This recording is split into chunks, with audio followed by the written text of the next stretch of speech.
name is Jen. I thought I would just make another video giving my update for the week on how much I've gotten done on my Arcane Dice Wars hybrid visual novel RPG hero collector dice battler game. Go ahead and load this file. So some of the things that I've added since last time, as far as from a game mechanics point of view, is if I go back to my object classes, I added a currency system of gold points, and you can just see here that I set this property to make sure that the player can't go into negative currency when they're gaining and losing gold. I don't have any gold cap at this point. I don't really foresee a need for that, but that might be something that may or may not have to be implemented into the future.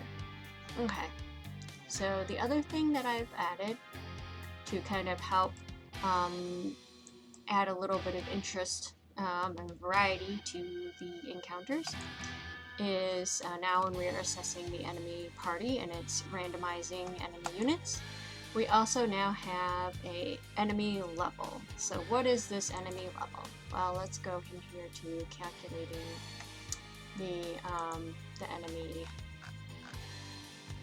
difficulty. So the enemy is now going to get a bonus to their dice roll points. The player already gets a bonus or a penalty depending on what their elemental advantage is and their faction advantage is. And so this also adds a number of random dice to the enemy's total roll damage. It's only rolled at the beginning of the entire battle, and it will remain constant in the same way that like the elemental bonus and the faction bonus remain constant. Now to help offset this, the elemental bonus now has a multiplier. So depending on the enemy difficulty, that elemental bonus will be multiplied by 3 in this case with the enemy level, which can be a help or a hindrance. It's just going to make your advantage or disadvantage more important. So if you want to try to offset that enemy bonus that they're going to be getting, you want to try to really take advantage of your element and faction bonus to give yourself a boost to kind of stay competitive with their bonus.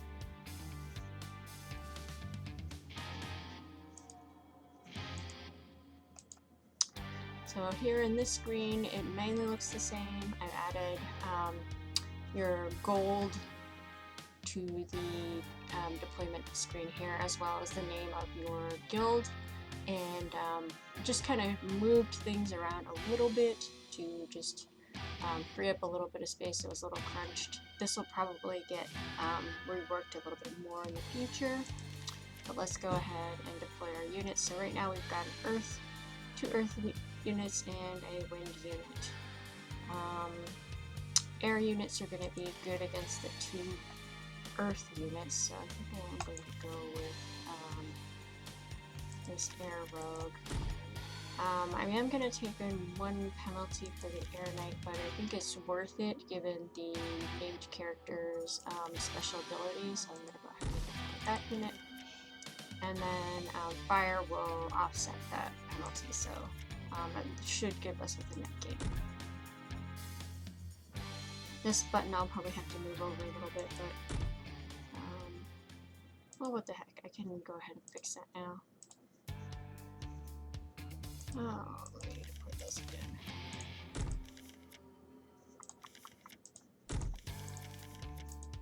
And we see where that confirm deploy button is. I'm going to go to the deploy screen. Let's just try to scooch it over a little bit. It's not overlapping that. Oh, it's fine. Functional for now. And I'll go ahead and hit confirm.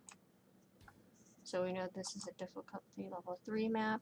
So I've kind of squished down the mana bar a little bit so that the player can easily see what our current bonuses and what the enemy bonus is. So the enemy had 3 dice that they rolled to give their overall bonus, so they've got a +10 to all their rolls every skirmish, and then we have a +9 given that we have a multiplier of 3 on that +2 elemental bonus, and then it looks like we had like probably 1 faction bonus for like each one of like the classes kind of.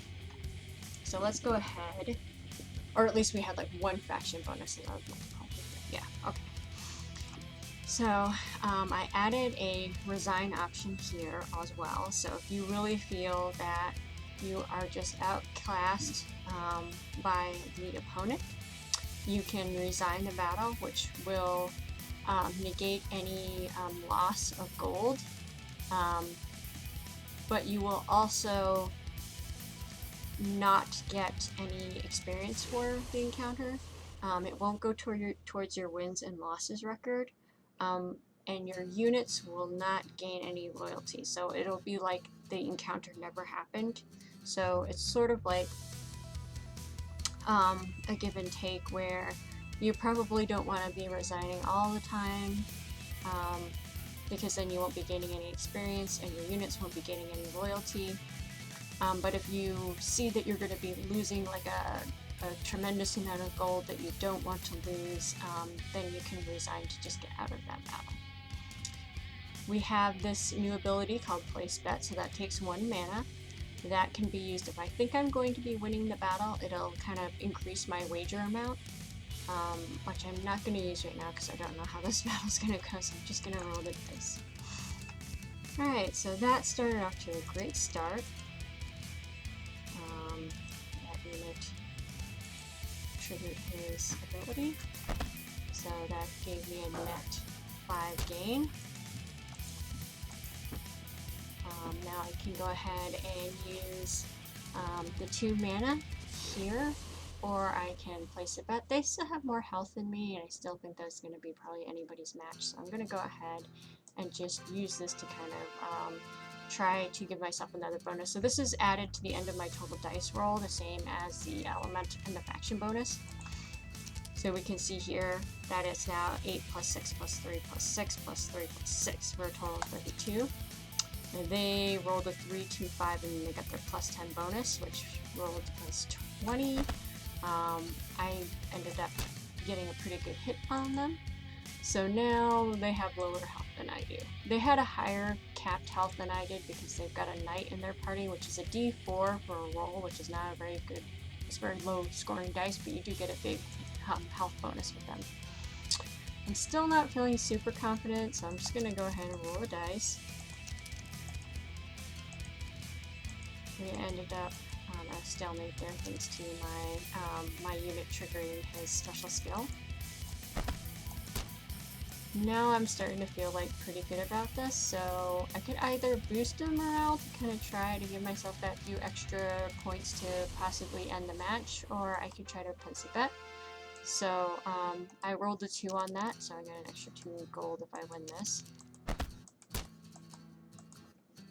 And let's go ahead and place that bet again. 16.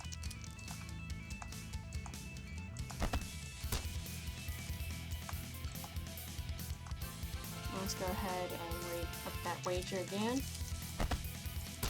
Nice, so instead of gaining 11 gold from this match, I ended up gaining 20 gold. Well done. So gold is going to be used for purchasing, for recruiting new units, mainly like elite units.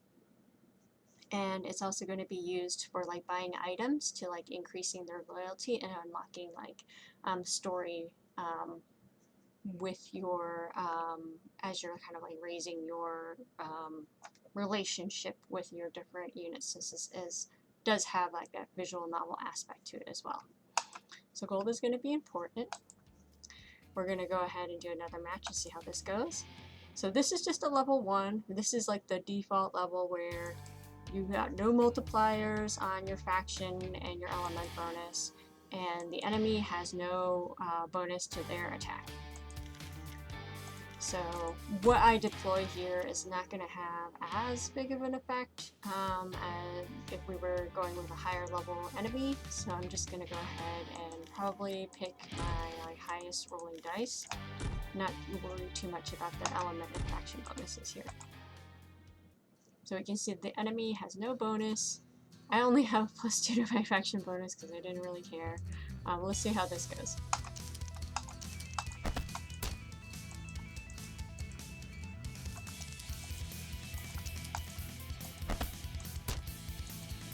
Yeah, I wasn't too worried about it. I feel like having my elite unit kind of gives me just a natural advantage against this party anyways, so unless I roll really badly, I'm not too worried about losing this encounter.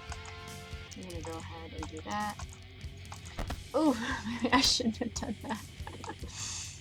You can see here that the gold wager is also lower, so that is also on a multiplier depending on the difficulty of the enemy. So the higher level the difficulty of match, the higher the stakes. Well, I'm gonna try to give myself a little bit of extra there, which still did not save me, so I should have played a little bit more cautiously. I was a little too confident there. You still never know what's going to happen. If you happen to roll badly, it may happen to roll really well. So I ended up losing 6 gold points. Now, can I abuse like the RenPy system and go back and try to make myself so that I don't like lose any matches? I guess I can, but I feel like that's just wasting your time as a player because even though I lost 6 gold from this, like if I decide to go back and like try to avoid this, oops, if I try to go back and avoid this death and just resign, then I'm not going to lose that 6 gold, but I'm also not going to gain any experience from this encounter, and my units are not going to gain any loyalty, and I do want to gain that loyalty to increase my relationship with these characters, as well as gain XP in order to become higher level to unlock more of these commander skills that I can use in battle. So if somebody wanted to go through and just kind of give themselves a perfect record, I suppose you could do that. Although from a player standpoint, I don't think that it necessarily would be worth like the time and effort that that would take. For me, I would just be like, I'll just eat the loss. So that is basically the development of my game right now. I've added those 2 sprites since last time. So the knight sprite and the priest sprite are new.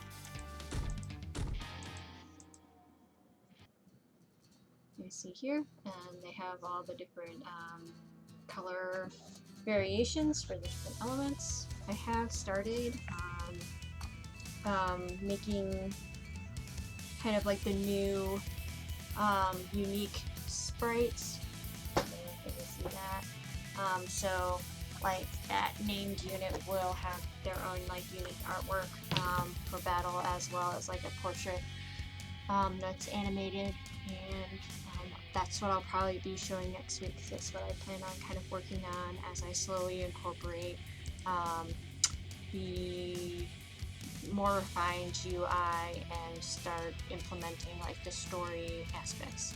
And I want to create a shop so that the player can spend their gold on like either units that they don't have or on items to increase the relationship they have with the units that they do have. I'll go back to the main menu. This is just a free image that I grabbed from Unsplash to serve as a placeholder. As you can see here, that I did go ahead and make a logo for the game. And I probably spent like maybe like an hour on it. I was like kind of happy with the overall aesthetic that it came out. So I don't know if I'm going to tweak that some more too. But that is my progress after another week of game development. So thanks for checking this video out. If you have any questions, as always, please write them in the comments below if you have any suggestions. And yeah, if you're working on anything, I hope that you're enjoying that process as much as I am. Alright, take care. Bye bye.